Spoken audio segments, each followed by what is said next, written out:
ফেব্রুয়ারিতেই ত্রয়োদশ জাতীয় সংসদ নির্বাচন অনুষ্ঠিত হবে, এমনটা ধরে আইন শৃঙ্খলা রক্ষাকারী বাহিনীকে প্রস্তুতি নিতে নির্দেশ দিয়েছে স্বরাষ্ট্র মন্ত্রণালয়। নির্বাচনের আগে সব আইন শৃঙ্খলা বাহিনীর সদস্যদের সমন্বয়ে অন্তত দুটি মহড়া দিতে বলা হয়েছে।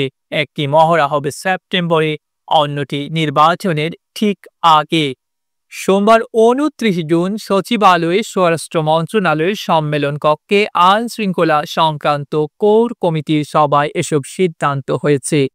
বৈঠকে উপস্থিত একজন উপদেষ্টা আইন শৃঙ্খলা বাহিনীর সদস্যদের উদ্দেশ্যে বলেন, নির্বাচনে সহিংসতা হবে এটা ধরে নিয়েই প্রস্তুতি নিতে হবে। সরকারের যেসব সংস্থা নির্বাচনের সঙ্গে যুক্ত থাকে তাদের সবার সমন্বয়ে দুটি মহড়া দিতে হবে, যাতে সহিংসতা কমানো বা এড়ানো যায়। উদাহরণ দিয়ে বলা হয়, যদি কোনো একটি কেন্দ্রে সহিংসতা শুরু হয়, সেটি মোকাবেলায় যৌথভাবে কিভাবে কাজ করা যায় তা ঠিক করতে হবে।